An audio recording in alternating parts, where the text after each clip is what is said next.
Kami bersyukur buat kesetiaan-Mu dalam hidup kami. Tuhan yang gak pernah meninggalkan kami. Tuhan yang selalu tidak pernah lalai akan janjinya dalam hidup kami. Kami bersyukur dalam segala kelemahan kami. Kuasa-Mu menjadi sempurna. Kekuatan-Mu nyata Tuhan. Pagi hari ini tumpahkanlah isi hati-Mu. Kuasai kami dengan hadirat-Mu. Biarlah Roh Kudus boleh menerjemahkan setiap perkataan menjadi firman yang mengubahkan. Buat kami mengerti, memahami, dan menghidupinya. Tolong hamba-Mu menyerahkan setiap pemikiran, perkataan, bahkan seluruh ruang hatiku untuk dikuasai Roh-Mu sepenuhnya. Kami mempercayakan menit-menit ke depan ke dalam pimpinan Roh Kudus. Biarlah umat-Mu diajari dan didewasakan di dalam iman. Menyerahkan mereka juga yang mengikuti ibadah ini secara streaming live online. Segala kemuliaan hanya bagi Tuhan. Nah, siap diberkati Tuhan, sama-sama kita katakan. Amen. Silakan duduk kembali. Puji nama Tuhan. Thank you Marlon, thank you Ichi Worship. Shalom. Salam damai sejahtera bagi kita semua. Senang sekali bisa kembali melayani Anda. Saya ingin menyapa juga jemaat yang saat ini streaming live online dimanapun Anda berada. Tuhan menyertai Anda, amen. Hari ini saya akan khotbah tentang awal kejatuhan. Awal kejatuhan. Tahukah Anda kalau orang itu bisa jatuh, itu tidak terjadi dalam satu malam. Orang tuh kalau bisa jatuh, tidak terjadi dalam satu hari. Pasti sudah ada celah yang terbuka. Pasti ada benih kecil yang dibiarkan. Yang setuju katakan amin. Awal kejatuhan yang pertama adalah karena merasa kuat. 1 Korintus 10 ayat 12 berkata, sebab itu siapa yang menyangka bahwa ia teguh berdiri, sama-sama, hati-hatilah supaya ia jangan jatuh. Katakan kanan kirimu, jangan merasa kuat. Katakan lagi sebelah yang satunya, jangan merasa hebat. Awal kejatuhan adalah kesombongan, katakan amin. Awal kejatuhan orang adalah ketika mereka merasa, gue kuat kok. Amsal 16 ayat 18. Tinggi hati mendahului kejatuhan. Jadi awal dari sebuah kejatuhan adalah yang pertama orang merasa kuat. Dia merasa hebat. Kemudian dia tinggi hati, sombong. Orang yang sombong adalah awal kejatuhan. Masalahnya gini, orang gak sadar mereka sombong. Orang gak sadar mereka merasa kuat. Kita itu perlu diingatkan. Kita itu perlu dijaga oleh orang-orang di sekitar kita. Amin. Dalam hidup kita, kalau kita itu mau menang, kita butuh penasehat. Amsal 24 ayat 6 bilang kemenangan tergantung dari penasehat yang banyak. Tapi penasehat yang seperti apa? Penasehat yang baik bukan yang fasik, katakan amin. Nah, siapa yang bisa mengingatkan Anda? Itu penting. Contoh suami istri. Perempuan itu biasanya punya insting. Masalahnya, karena kesalahan Sarai yang memberi ide yang salah kepada Abram, kemudian Hawa yang menawarkan buah yang dilarang Tuhan kepada Adam, membuat perempuan jadi gak bisa dipercaya. Ada seorang pengusaha yang mencuci otak suami saya. Saya bilang mencuci otak karena dia ngomongnya berulang-ulang dan terus-terus. Kamu jangan dengerin Henny. Jangan sampai seperti Abram yang dengerin Sarai. Dia bilang dalam hidup saya enggak pernah dengerin istri saya. Karena perempuan tuh gak ngerti apa-apa, dia bilang gitu. Bahaya ya. Saya setuju bahwa tidak semua yang dikatakan istri itu benar. Harus diuji, betul? Tapi perempuan bahwasanya itu peka. Karena makhluk perasa. Kalau udah merasa suami macam-macam, istri pasti tahu. Karena kita kenal pasangan kita. Apalagi saya kenal Jojo dari saya umur 16 tahun. Dia gak pernah bisa bohong sama saya. Mimik wajahnya saya bisa baca. Bahaya. Dan baru tadi kemarin malam saya bilangin dia. Saya lagi di kamar mandi, Roh Kudus ngomong, Henny, periksa visa Amerika kamu. Periksa visa gitu. Roh Kudus bilang gitu. Saya pikir, waduh, jangan-jangan visa Amerika saya habis. Nanti kalau pas mau pergi pelayanan ke LA, gawat nih. Gak bisa berangkat, bisa kacau gitu kan. Kemudian Tuhan ingatkan itu. Saya keluar kamar mandi, saya ambil paspor saya dan suami saya periksa paspor saya aman. Ada visa Amerika sampai 2027. Pas saya periksa paspor suami saya, kagak ada visanya. Loh, kok gak ada visanya? Saya cek di paspor lama, ternyata pas visa Amerika di paspor lama dan dia gak kasih tahu saya. Biasanya kalau udah terjadi begini kita check in dan saya kasih paspor dan paspornya cuma ada satu, yang dimarahin siapa kira-kira? Sekretaris. Roh Kudus menyelamatkan saya dari dimarahin suami saya dengan mengingatkan visa Amerikanya gak ada gitu. Roh Kudus itu luar biasa loh. Nah, perempuan yang dekat sama Tuhan punya kelebihan, dia peka. Ibu-ibu Anda harus dekat sama Tuhan. Karena kita enggak tahu, dunia ini penuh penipuan dan jahat.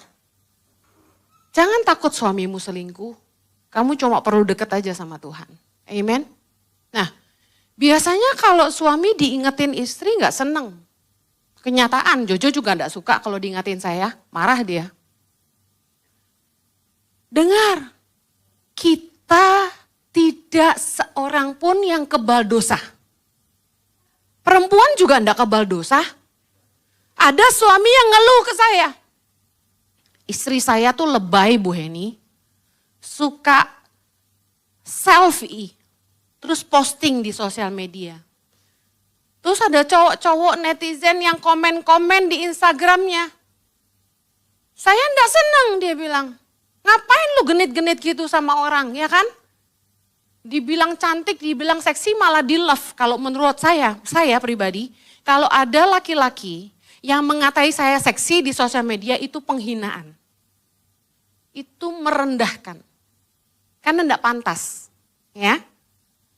Tapi ada perempuan yang senang, semakin dibilang seksi dia post foto-foto dan posting yang lebih seksi lagi. Ini nggak normal menurut saya. Nah, suaminya ingatkan dia marah.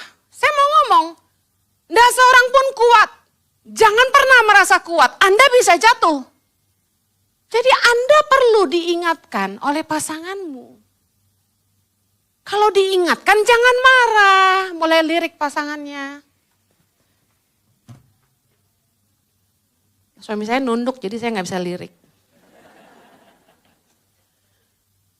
Kita perlu diingatkan oleh penasehat-penasehat supaya kita tidak jatuh.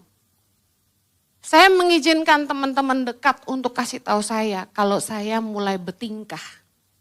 Saya bilang gini, tolong ingatin saya ya kalau kamu rasa saya sombong. Kalau kamu merasa saya berubah, tolong ingatkan saya. Mereka bisa bilang apa aja. Kita jangan pernah merasa kuat, kita butuh diingatkan. Amen. Kalau ada kakakmu, adikmu, orang tuamu, anakmu, yang memberi nasihat, dengarkan. Mereka memberi nasihat bukan karena punya kepentingan, tapi keluar dari rasa sayang kepada Anda. Amin. Anda enggak pulang-pulang, yang harusnya Anda pulang. Temanmu yang baik akan akan ngingetin kamu, pulang udah malam, anak istri nunggu di rumah. Kalau ada teman yang gak ngingetin kamu, malah bikin kamu gak pulang, itu bukan teman yang baik. Ingat, gak seorang pun kuat. Yang berikutnya, awal kejatuhan kita adalah karena lengah. Firman Tuhan berkata, Matius 26 ayat 41, Yesus bilang, berjaga-jagalah dan berdoalah supaya kamu jangan jatuh ke dalam pencobaan. Baca sama-sama, roh memang penurut, tapi daging lemah. Berjaga-jagalah artinya jangan lengah. Be alert all the time. Kita nggak boleh lengah. Karena sekali lagi tidak seorang pun kebal terhadap dosa. Yesus bilang roh kita memang penurut. Tapi daging kita lemah. Kita kan dunia, masih hidup di dunia. Kita kan masih manusia. Karena itu nggak boleh lengah. Menjauhlah dari medan dosa. 1 Tesalonika 5 ayat 22 berkata gini, jauhkanlah dirimu dari segala jenis kejahatan. Menjauhlah dari dosa. Jangan merasa kuat lalu Anda datangin petantang-petenteng. Kita tahu banyak orang yang lepas dari drug addict. Coba-coba merasa dia udah kuat, dia mau nolong orang yang drug addict. Apa yang terjadi? Merasa kuat, lengah, jatuh. Kita harus mengerti bahwa kita ini masih di dalam daging. Kita punya kelemahan. Katakan kanan kirimu, jangan mencobai diri sendiri. Apa kuncinya? Anda harus jujur sama dirimu. Anda harus berkata gini, saya punya kelemahan. Saya juga bisa jatuh. Kalau Anda orang yang menikah dengan suami yang cuek, Mr. Kulkas, kurang perhatian, pelit, apalagi ya. Terus Anda bekerja di kantor yang teman priamu itu astaga, so cuit, perhatian, suka ngajak makan, bawain Anda hadiah dan oleh-oleh kalau dari luar kota, hangat. Anda tipe yang bahasa kasihnya tuh sentuhan. Dan dia saban ketemu selalu pegang pundak. Are you okay? Kira-kira jatuh enggak?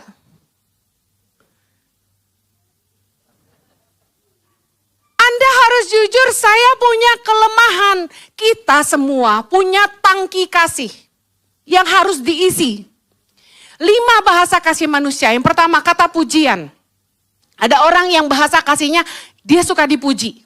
Yang kedua hadiah, suka dikasih hadiah. Biarpun cuma cabai sekilo, gak apa-apa. Yang ketiga sentuhan, ya touch. Yang keempat itu quality time.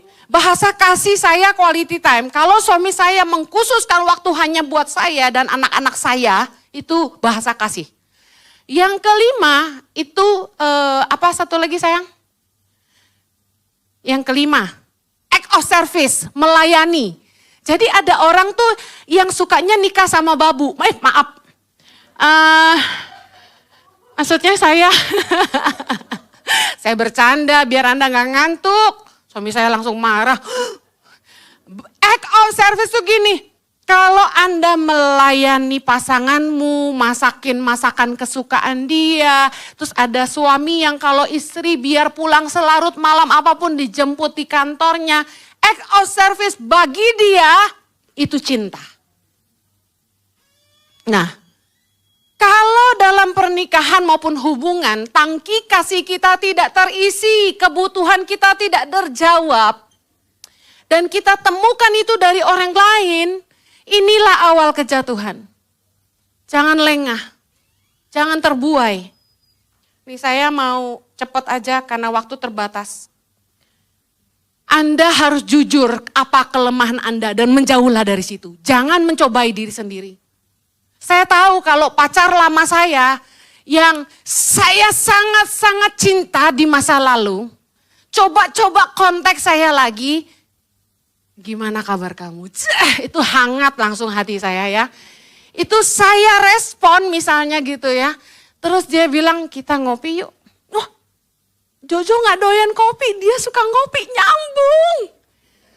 Terus saya ngopi gitu sama dia, tanpa sepengetahuan Jojo. Misalnya gitu, misalnya. Lalu besok-besok lagi dia WA lagi, how are you? Ada yang bisa aku bantu? Terus aku baru dimarahin Jojo misalnya. Terus aku curcol sama dia gitu. Dia bilang kita ngopi yuk, ngopi lagi. Saya tahu saya pasti jatuh. Pasti. Dan saya tahu Anda akan membenci saya. Karena saya jatuh. Kita harus jujur kepada kelemahan diri sendiri. Amen. Makanya kalau ada cowok deketin saya, WA saya, ngajak saya jalan, saya nggak ladenin. Karena saya tahu itu pasti bikin saya jatuh. Nggak ada seorang pun kuat. Amen. Nah, Galatia 5 ayat 1 bilang, supaya kita sungguh-sungguh merdeka, Kristus telah memerdekakan kita. Karena itu, berdirilah teguh dan jangan mau lagi dikenakan kuk perhambaan. Yesus telah memerdekakan kita.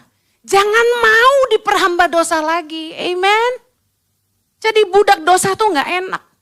Karena itu, Anda perlu berdoa. Tuhan Yesus, kasih saya kekuatan untuk menolak apa yang sulit saya tolak. Jauhkan dari saya dari hal-hal yang membuat saya jatuh. Dari hal-hal yang sulit saya tolak. Karena sometimes hal-hal yang kita sulit tolak itu yang justru datang ke dalam hidup kita. Jangan buka celah. Jangan lengah. Bicara jangan lengah. Yang paling penting ini, jangan nganggur. Saat Daud yang harusnya pergi berperang dan tidak pergi berperang, apa yang terjadi dengan Daud dalam 2 Samuel 11? Dia jatuh dengan Batsheba. Dikatakan dalam 2 Samuel 11 ayat 1, pada pergantian tahun, pada waktu raja-raja biasanya maju berperang tuh. Biasanya maju berperang dia. Maka Daud menyuruh Yoab maju bersama orang-orangnya dan seluruh orang Israel. Sedang Daud sendiri tinggal di Yerusalem, saya cut cepet-cepet ya. Ayat 2 berkata, sekali peristiwa pada waktu petang ketika Daud bangun dari tempat pembaringannya lalu berjalan-jalan di atas soto istana, tampak kepadanya dari atas soto itu seorang perempuan sedang mandi. Perempuan itu sangat elok rupanya. Singkat cerita, dia tanya orang itu siapa, katanya Batsheba istrinya Uria. Udah tahu istri orang, dia gak peduli, gelap mata, dia panggil Batsheba dan tidur dengan dia. Lihat, jangan lengah. Waktu Anda nganggur, Anda lengah. Otak kita nih gak boleh nganggur.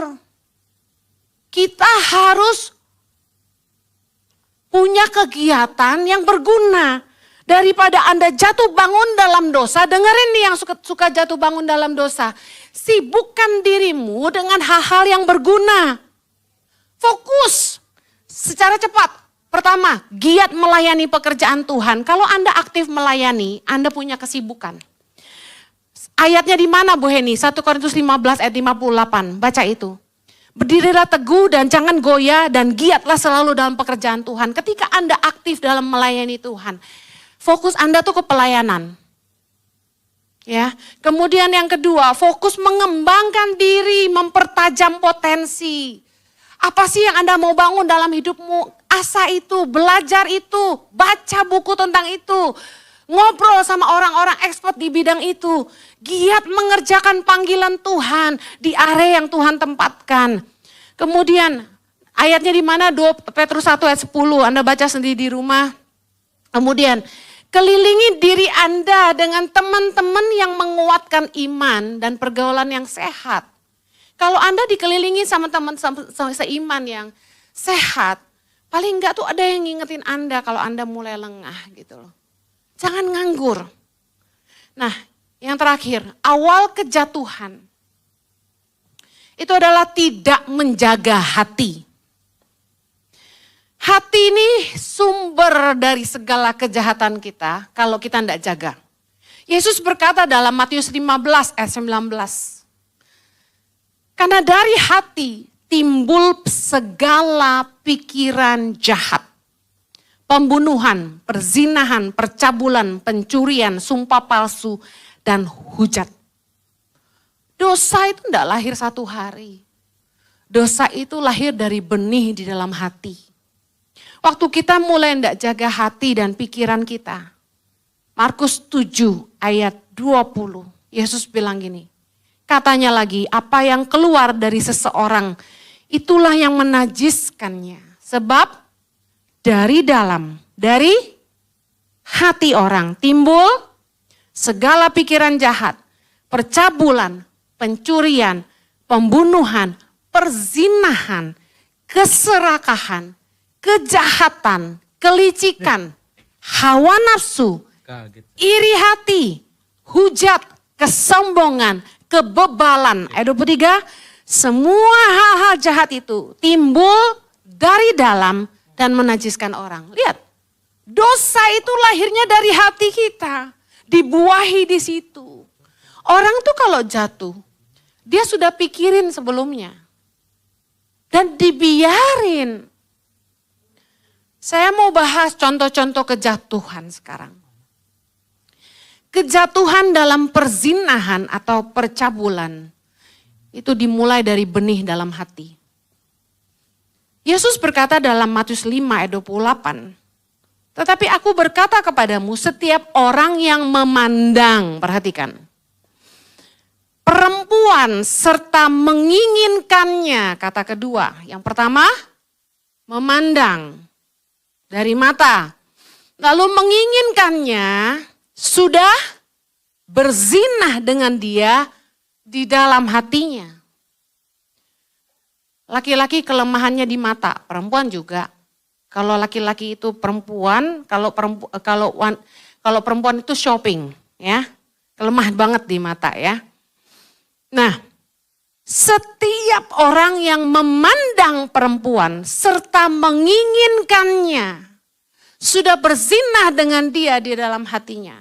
Bu Heni, masa ngelihat perempuan cakep gak boleh? Namanya orang punya mata, gak buta. Yesus bilang gini, memandang dan menginginkan. I guess like this. First look is fine. Second look is dangerous. Pandangan pertama aman. Tapi kalau sampai Anda noleh lagi, sekali lagi, itu mulai benih di situ. Saya nggak masalah kalau Jojo memandang seseorang satu kali.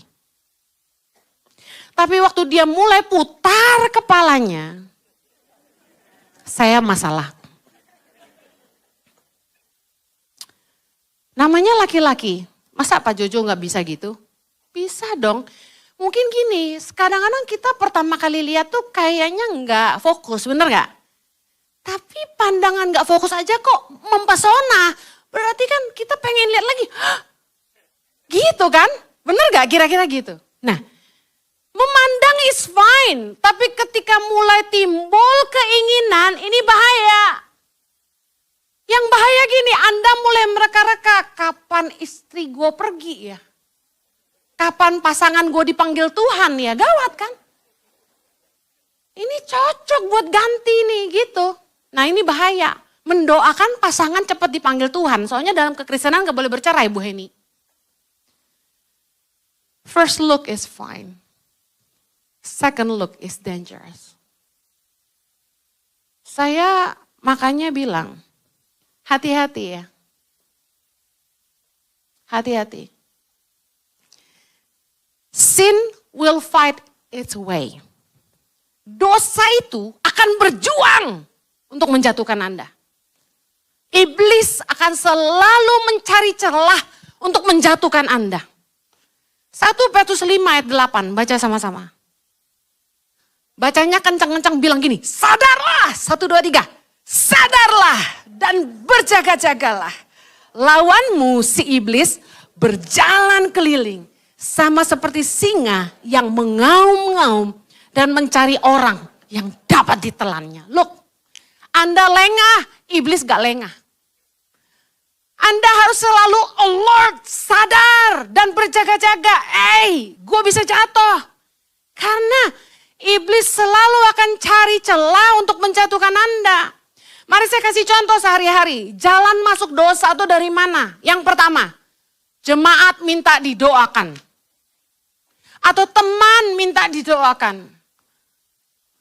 Awalnya mendoakan, habis itu pelukan. Ini bahaya. Kemudian, konseling pribadi. Teman curcol. Jemaat curcol. Pengerja curcol. Awalnya yang diusap air matanya. Habis itu yang diusap semuanya. Karena itu saya bilang sama pengerja. Tolong konseling itu pria dengan pria, wanita dengan wanita. Karena jangan sampai dia merasa kasihan. Udah mulai deh. Ku hapus air matamu. Gitu kan. Ku hapus. Ku kobok abis itu. Nah, masalahnya gini. Zaman sekarang pria juga jatuh dengan pria. Wanita juga jatuh dengan wanita. Jadi saran saya, curcol-curcol itu jangan di ruangan tertutup. Jangan.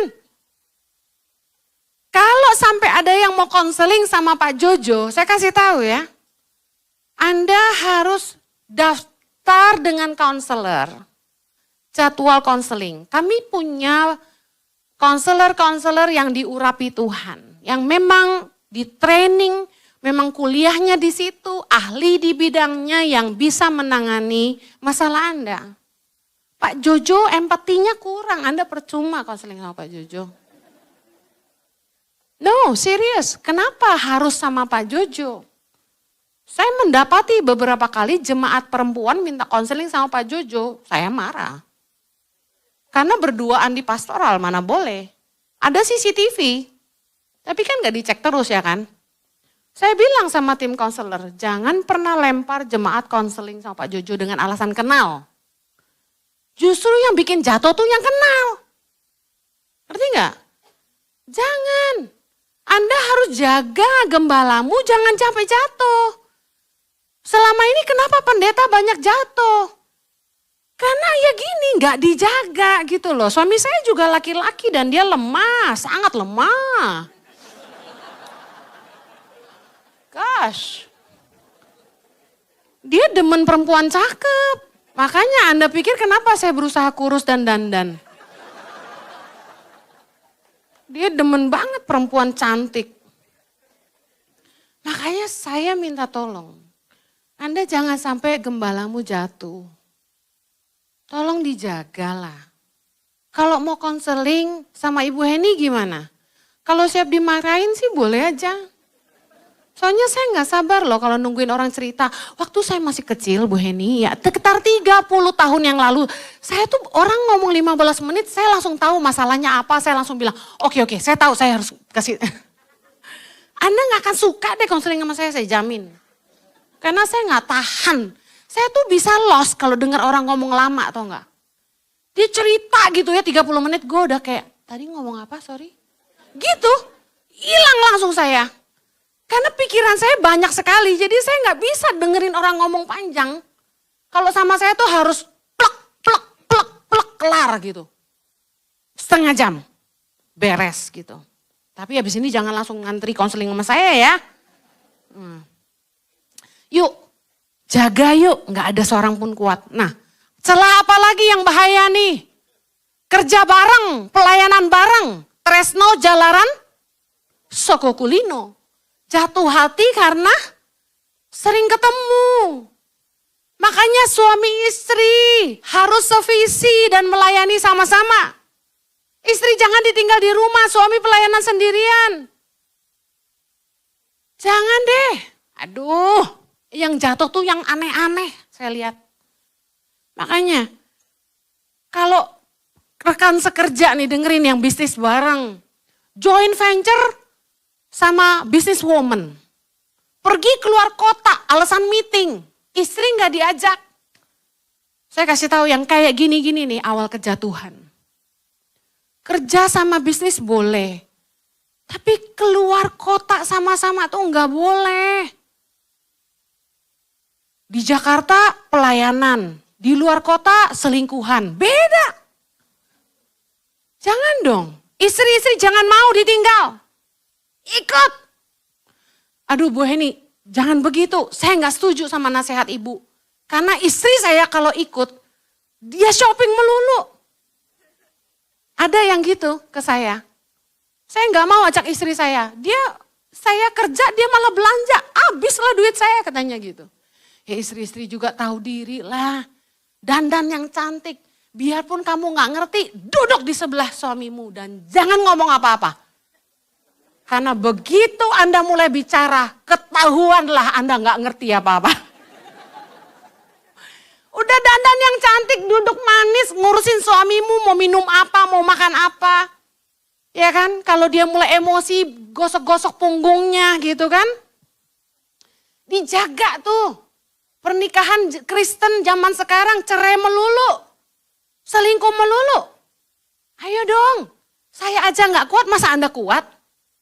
Betul gak?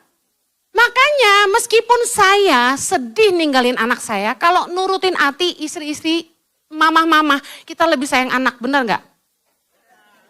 You know I know lah ya kan? Tapi karena saya gak mau suami saya jatuh, saya ikut dia pelayanan. Karena gini, jemaat tuh aduh, GOKIL kadang-kadang. Kan gak boleh ngomong jorok katanya. Bisa ketok pintu kamar nganter nasi. Ketok pintu kamar nganter kue. No. Yang jemput di airport aja udah bisa bawa ke rumahnya, itu bahaya. Kita gak kuat. Nobody is strong. Kejatuhan dalam keuangan. Kejatuhan dalam keuangan itu sekali lagi dari benih di hati. 1 Timotius 6 ayat 10 bilang akar segala kejahatan adalah cinta uang. Nah, kalau Anda nggak mau jatuh dalam keuangan, Anda nggak boleh cinta uang. Anda harus ngerti kata cukup. Kalau Anda nggak ngerti kata cukup, Anda akan jadi hamba uang, jadi budaknya uang. Ibrani 13 ayat 5 berkata, janganlah kamu menjadi hamba uang. Dan cukupkanlah dirimu dengan apa yang padamu. Masalahnya gini, kenapa orang jadi cinta uang? Soalnya dia lihat apapun mau. Meletakkan standar hidup setinggi langit. Semua yang orang punya dia mau punya. Harus branded. Saya heran. Kenapa kita menginginkan hal yang begitu rumit. Yang sebenarnya kita enggak terlalu butuh gitu loh. Saya bercanda sama tim Ichi Worship yang ikut saya pelayanan. Saya bilang gini. Gue gak punya Louis Vuitton, gue gak punya Chanel, tapi gue punya rumah. Buat apa? Saya tanya rata-rata masih ngontrak. Tapi naik bisnis class, naik first class. Punya yang S class. Tapi masih ngontrak, buat apa? Mending tuh punya duit beli rumah. Itu kebutuhan. Kita gak ada, anak-anak kita punya tempat tinggal, atap di atas kepala, amin. Biarpun kecil rumah sendiri, jangan numpang rumah orang. Numpang kok di rumah mertua, nyicil. Tahu gak, saya selalu ngedidik anak-anak saya. Harus nyicil rumah. Anak saya yang saya sekolahin, udah 2 nyicil rumah tuh saya bangga setengah mati. Kenapa? Kalau Anda tuh belajar nyicil rumah dari muda, Anda mendisiplin diri Anda untuk sesuatu yang penting. Kemudian Anda jadi punya tabungan buat hari depan. Aset itu bisa dijual kalau sampai kefefet. Dan ketika Anda lihat sisa dari gaji Anda setelah KPR dan perpuluhan dan sebagainya, Anda jadi lebih bijak mengatur keuangan. Orang manusia itu lihat duit banyak tuh gak bisa. Duit gue banyak nih mau dipakai apa ya? Akhirnya sia-sia yang boten dibeli gitu. Ayo belajar mencukupkan diri. Kalau enggak Anda akan jadi budak uang. Yesus ngajarin kita jangan serakah. Manusia nih jangan serakah. Makanya jadi pendeta juga gak boleh serakah. Saya belajar, jangan serakah Heni. Jangan serakah. Kejatuhan dalam kejahatan. Itu benihnya dari mana? Dari menyimpan akar pahit. Orang bisa jadi jahat. Itu karena akar pahit. Ibrani 12 ayat 15. Jagalah supaya jangan ada seorang pun menjauhkan diri dari kasih karunia Allah. Agar jangan tumbuh akar yang pahit yang menimbulkan kerusuhan dan mencemarkan banyak orang. Efesus 4 ayat 31 berkata, segala kepahitan, kegeraman, kemarahan, pertikaian, fitnah, hendaklah dibuang dari antara kamu. Saya mau tutup dengan ini. Dari iri hati, Anda akan jadi orang yang jahat sekali. Ingat kisah Kain dan Habel dalam Kejadian 4. Karena Kain iri dengan Habel adiknya. Karena persembahan Habel lebih dikenan Tuhan. Dikatakan dalam ayat kelima, Kejadian 4 ayat 5. Lalu hati Kain menjadi sangat panas dan mukanya muram. Ayat 6, perhatikan yang Tuhan ngomong. Firman Tuhan kepada Kain, mengapa hatimu panas dan mukamu muram? Tidakkah mukamu tidak akan berseri jika engkau berbuat baik? Tetapi jika engkau tidak berbuat baik, dosa sudah mengintip di depan pintu. Ia sangat menggoda engkau, tetapi engkau harus berkuasa atasnya. Awal kejatuhan, dosa itu sangat menggoda, tapi kita harus berkuasa atasnya. Amen. Kita harus kendalikan hati kita. Kita harus buang segala pikiran jorok, segala pikiran yang tidak baik, segala pikiran jahat kita harus buang. Dikatakan, dosa sudah mengintip di depan pintu. Ia sangat menggoda engkau. Tapi engkau harus berkuasa atasnya. Tapi apa yang terjadi? Kain tidak mau dengarkan Tuhan. Ayat ke-8. Kain bawa adiknya ke padang. Dan di padang itulah dia memukul Habel dan membunuh dia. Awal dari kejahatan. Kita jatuh dalam berbagai kejahatan. Tadi saya bilang cinta uang. Yang kedua karena kemarahan, akar pahit. Yang ketiga karena iri hati. Yuk jangan iri sama orang. Orang tuh kalau udah iri hati bisa jahat sekali sama orang. Bisa mencelakakan orang, bisa merekayasa berita-berita yang tidak baik untuk menjatuhkan orang lain. Yuk jangan iri yuk. Saya kemarin sempat ngomong sama salah satu tim di ICI. Saya kok merasa bahaya sekali untuk saya memperlihatkan kasih sayang saya dan perhatian saya kepada salah satu leader di ICI. Bahaya. Kenapa? Salah bicara, orang itu bisa dibenci semuanya. Beberapa kali orang-orang yang saya bercandain jadi bahan guyonan. Wah ini anak kesayangan Ciheni.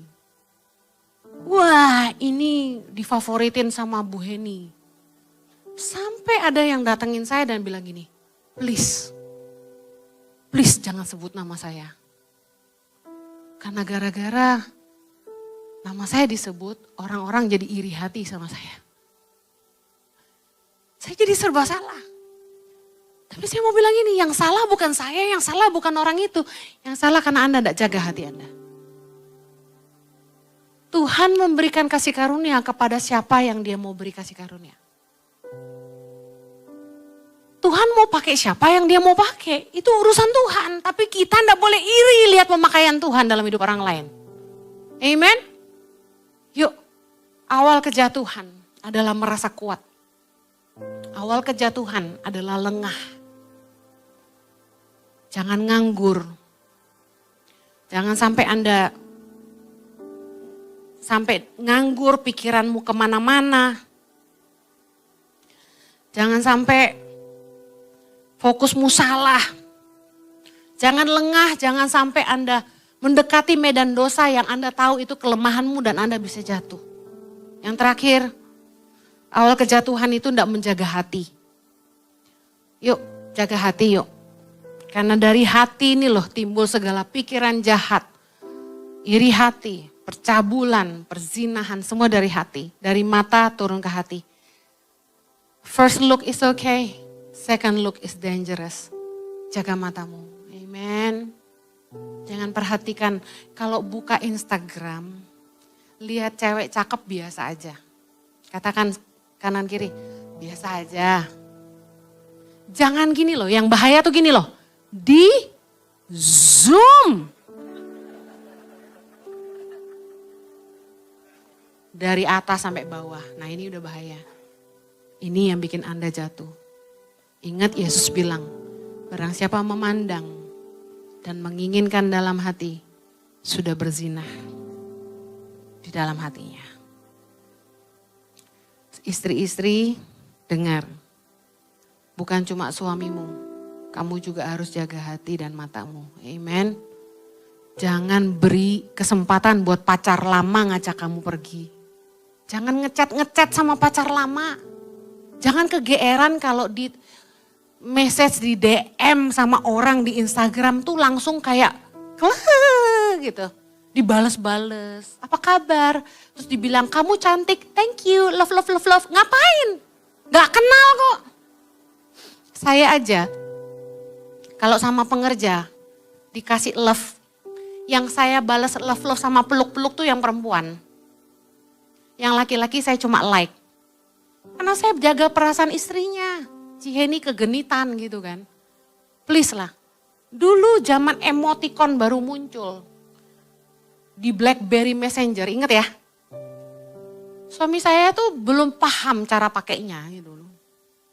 Dia kirim emoticon cium-cium love ke teman saya. Teman saya sampai kaget. Dia bilang sama saya, ngapain nih si Jojo kirim love ke gua sama cium-cium, katanya laki gue bisa marah loh kata dia gitu. Terus saya ajarin, apa ini maksudnya Jo, ini gak boleh, saya bilang gitu. Tapi habis ini jangan belagak pelon ya, terus bilang sama istrimu, wah aku gak ngerti ini apa, jadi aku kirim gitu. Udah jangan basi ya. Sekarang saya kasih tahu, nggak pantas kirim tanda cium-cium, peluk-peluk ke lawan jenis. Kecuali itu kakakmu, adikmu, mamamu, adikmu. Amin. Anakmu, suamimu, istrimu. Ada amin Pastor Jojo? Jangan lagi ya. Kita doa ya. Bapa di sorga, kami bersyukur untuk kebenaran firman-Mu. Terima kasih buat roh-Mu yang mengajar kami. Supaya kami jangan jatuh. Jauhkanlah kami dari segala pencobaan. Jauhkanlah kami dari segala yang jahat. Jauhkanlah kami dari semua hal-hal yang membuat kami jatuh. Hal-hal yang sulit kami tolak. Tolong kami untuk jaga hati, jaga pikiran kami Tuhan. Terima kasih. Kami minta roh-Mu yang terus senantiasa menasihati kami. Dan menjaga kami. Di dalam nama Yesus. Yang diberkati sama-sama katakan. Amen. Kita siapkan hati untuk menerima perjamuan kudus.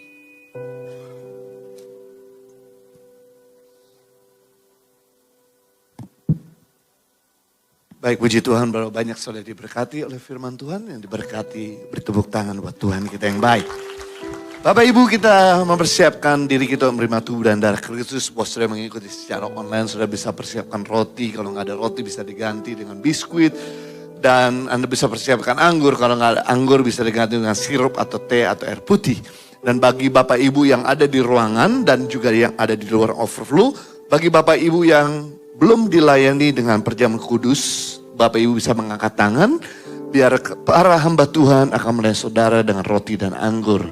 Bisa angkat tangan tinggi-tinggi bagi Bapak Ibu yang belum menerima roti dan anggur. Baik saudara yang ada di main hall maupun saudara yang ada di ruangan overflow. Tinggi-tinggi biar kami bisa bantu untuk melayani saudara semua. Puji Tuhan, puji Tuhan. Baik, masih ada lagi? Tetap angkat tangan tinggi-tinggi. Baik, oh ada satu di belakangnya. Oke, baik, puji Tuhan. Kalau sudah, saya undang kita pakai berdiri bersama-sama dan sudah bisa melihat ayat yang tertulis pada roti saudara. Biarlah saudara baca dan renungkan sebentar. Biar ini menjadi ayat pegangan buat saudara dan saya dalam perjalanan pertumbuhan iman kita kepada Tuhan.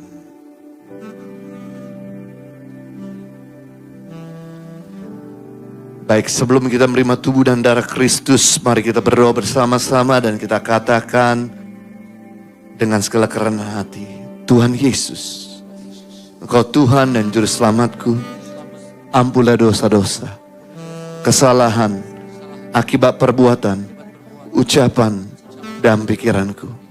Layakan diriku untuk mengingat tubuh dan darah-Mu. Baik, dengarkan firman Tuhan. Bukankah cawan ucapan syukur adalah persekutuan dengan darah Kristus? Bukankah roti yang kita pecah-pecahkan adalah persekutuan dengan tubuh Kristus? Sebab apa yang telah kuteruskan kepada kamu telah aku terima dari Tuhan, yaitu bahwa Tuhan Yesus pada waktu malam ia diserahkan mengambil roti, dan sesudah itu ia mengucap syukur atasnya. Ia mecah-mecahkan dan berkata, inilah tubuhku yang diserahkan bagi kamu. Perbuatlah ini menjadi peringatan akan aku. Mari kita angkat roti ini tinggi-tinggi dan kita berdoa bersama-sama dan kita ucapkan, katakan terima kasih Tuhan Yesus untuk penebusan-Mu dan membawa kami pada terang-Mu yang ajaib yang menjadikan kami warga kerajaan Allah. Terima kasih Tuhan Yesus, melalui tubuh-Mu yang terpecah mengubah sifat dan karakterku, hidupku, keluargaku, perkataanku, dan masa depanku sudah diperbaharui. Aku dibebaskan dari segala malapetaka dan mara bahaya. Di dalam nama Tuhan Yesus, tubuh Kristus yang terpecah, mari kita makan bersama-sama di dalam nama Tuhan Yesus Kristus.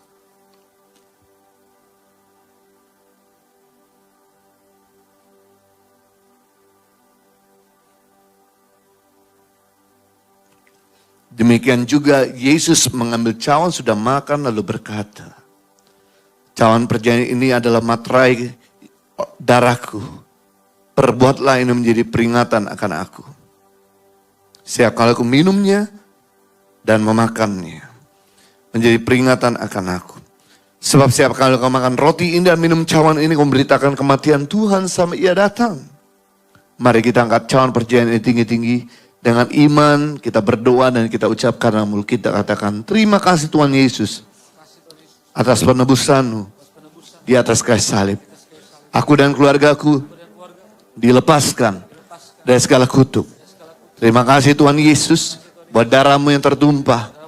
Bilur-bilur-Mu menyembuhkanku dari berbagai macam sakit penyakit akibat dosa, virus, kuman, bakteri, dan serangan roh jahat.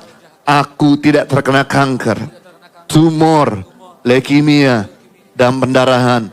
Aku tidak terkena stroke, dirawat ruang ICU, jantungku, paru-paruku, ginjalku, liverku, lambungku, semuanya sehat. Segala kelemahan tubuhku, penderitaanku, sakit penyakitku, sudah diselesaikan di atas kayu salib. Kuasa kegelapan sudah dihancurkan. Hipnotis, santet, tenung, guna-guna tidak dapat mengenaiku. Hidupku dipagari, berkelimpahan, tidak kekurangan.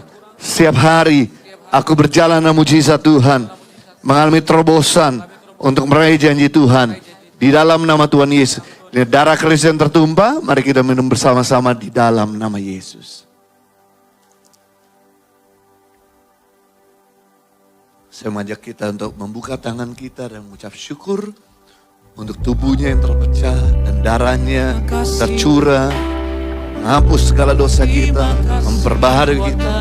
Mari kita naikkan syukur kita, ucapan syukur kita. Amin, naikkan syukur kami. Buat segala kebaikan. Terima kasih buat tanahmu, buat kami bersyukur Tuhan. Terima kasih.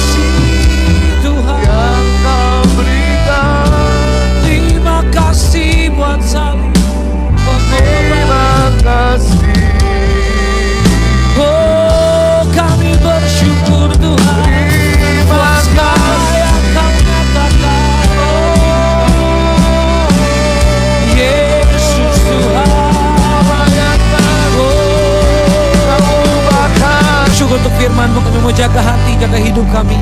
Kami menjadi orang yang berkenan di hadapan Tuhan. Kami mengucap syukur untuk ibadah hari ini dalam nama Tuhan Yesus. Setiap orang yang diberkati Tuhan. Sama-sama katakan amin, amin. Boleh kita berikan tepuk tangan yang terbaik buat Tuhan. Silakan dulu kembali Bapak Saudara. Shalom, kami mengajak Bapak Ibu Saudara untuk mengikuti 60 Minute Worship di atas kapal pesiar Costa Serena bersama dengan Pastor Yohanes Kristianus dan Pastor Henny Kristianus. Saya Marlon Bono dan juga tim ICI Worship akan menyembah Tuhan bersama-sama. Pada tanggal 3 sampai 7 Desember 2024, Kami mengadakan paket liburan dan retret 60 Minute Worship di atas kapal Costa Serena. mari bergabung bersama dengan kami, daftarkan diri Anda segera. Kita akan jalan-jalan juga di Phuket dan Kuala Lumpur. Saya percaya perjalanannya akan sangat menyenangkan. Kita akan menyembah Tuhan bersama-sama dan menikmati lawatan Tuhan yang luar biasa. Kami tunggu Bapak Ibu Saudara. Tuhan memberkati.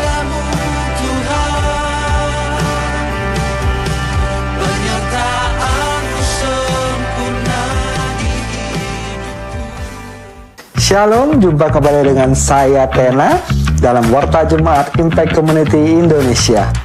Bagi para jemaat yang baru pertama kali hadir, welcome to our family.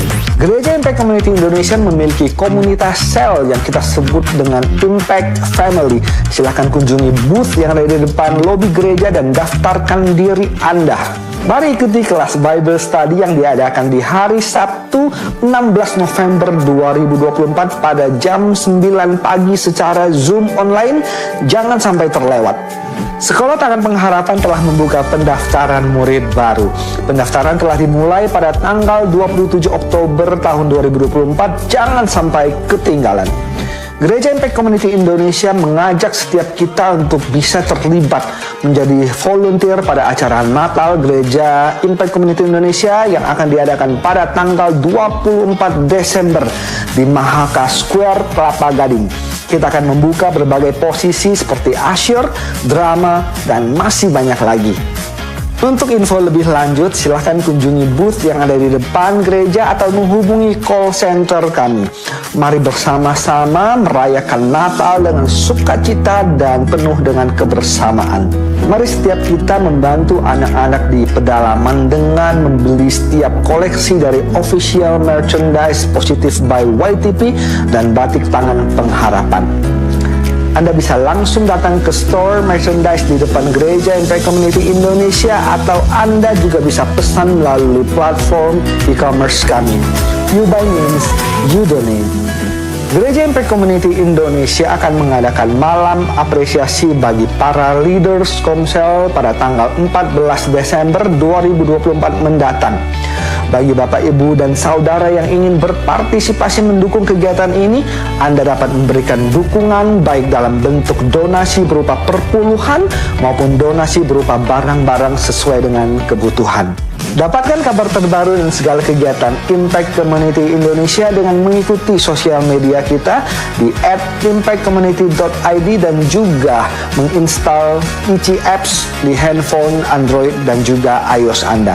Demikian Warta Jemaat minggu ini. Tuhan Yesus memberkati. Wow, saudara diberkati Tuhan dengan firman hari ini. Yang diberkati katakan amin yang kencang. Terima kasih juga kepada Pak Jojo dan Ibu Heni atas firman disampaikan dan perjamuan kudus. Hari ini saya mau menyambut semua jemaat yang baru pertama kali hadir di Gereja Impact Community Indonesia. Selamat datang.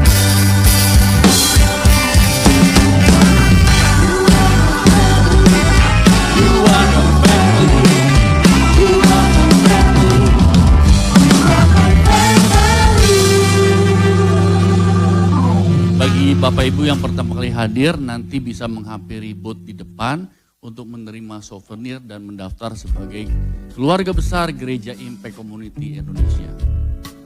Bagi Bapak Ibu yang ingin memberikan persembahan maupun juga donasi ke Yayasan Tang Pengharapan, begitu juga dengan ke Gereja ICI atau Impact Community Indonesia, dapat memberikan dengan cara transfer, juga dengan scan QR Code. Bisa juga dengan mesin edisi di depan sana ya. Bisa di scan QR Code-nya. Terima kasih kepada Bapak Ibu yang sudah memberkati Gereja Impact Community Indonesia. Bapak Ibu yang ingin memberikan masukan atau saran, bisa juga men-scan QR Code di atas saya berikan kesempatan untuk memberikan masukan kepada kami dalam pelayanan kami di Gereja Impact Community Indonesia. Juga bagi Bapak Ibu ingin melayani, juga dipersilakan. Berikut yang terakhir adalah pengumuman, ada liburan lebaran dan ziarah di Eropa. Liburan di Prancis, di Swiss dan Italia pada tanggal 24 Maret sampai dengan 2 April 2025. Trip 10 hari bersama dengan Pastor Jojo dan Ibu Heni.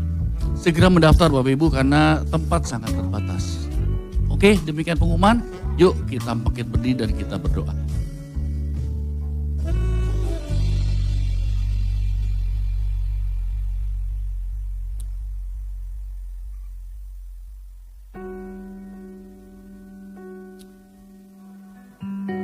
Bapa Surgawi, di dalam nama Tuhan Yesus, kami mengucap syukur untuk pesan-Mu yang sangat kuat hari ini Tuhan.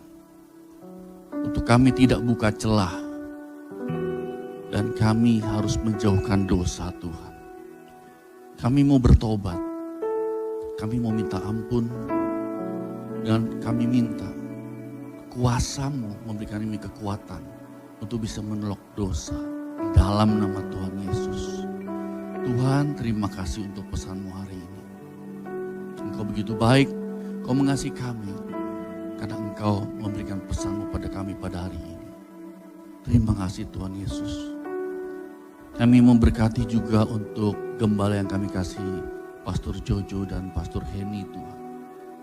Termasuk Gereja Impact Community Indonesia, termasuk Yayasan Tangguh Pengharapan.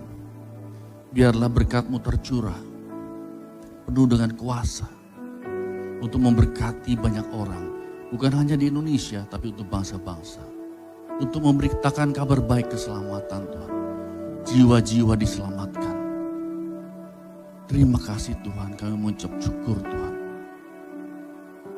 bagi jemaat yang hadir hari ini, masih datang membawa pergumulan hidup. Bila Tuhan Yesus, Engkau adalah solusi kami. Apapun problem masalah, baik dalam rumah tangga, keluarga, keuangan, usaha, pekerjaan, pendidikan, anak-anak Tuhan. Engkau turut bekerja untuk mendatangkan kebaikan bagi kami Tuhan. Engkau berikan mujizat-Mu Tuhan, karena kami percaya mujizat-Mu masih ada sampai hari ini Tuhan. Sampai selama-lamanya hanya di dalam nama Tuhan Yesus Kristus. Terima kasih Tuhan, kami ucap syukur juga untuk bangsa dan negara kami. Engkau begitu mengasihi bangsa Indonesia Tuhan. Biar roh-Mu turun atas kami, atas setiap pemerintahan pejabat, dari presiden sampai kepada RT RW. Berikan roh takut akan Tuhan kepada mereka Tuhan, agar mereka memimpin negara ini dengan hikmat dan bijaksana. Terima kasih Tuhan, kami ucap syukur. Kami ucap syukur hari ini Tuhan untuk perjamuan kudus Tuhan, tubuh dan darah-Mu yang menyucikan kami. Terima kasih Tuhan, Engkau begitu baik. Biarlah kami mau menerima berkat daripada Engkau. Kami angkat kedua tangan kami dan terimalah berkat daripada Tuhan. Terimalah berkat kasih karunia, kemurahan, kebaikan, perkenanan daripada Allah Bapa di dalam anak yang tunggal Tuhan Yesus Kristus. Bersama dengan persekutuan kuasa Roh Kudus. Mulai hari ini sampai dengan selama-lamanya. Hanya di dalam nama Tuhan Yesus Kristus. Yang percaya katakan amin. Tuhan Yesus memberkati. Bagi Bapak Ibu yang di dalam bisa tidak keluar dulu karena di depan ada overflow. Kita izinkan teman-teman Bapak Ibu yang di luar untuk keluar dulu. Baru kita yang dari dalam keluar ruangan. Terima kasih, Tuhan Yesus memberkati.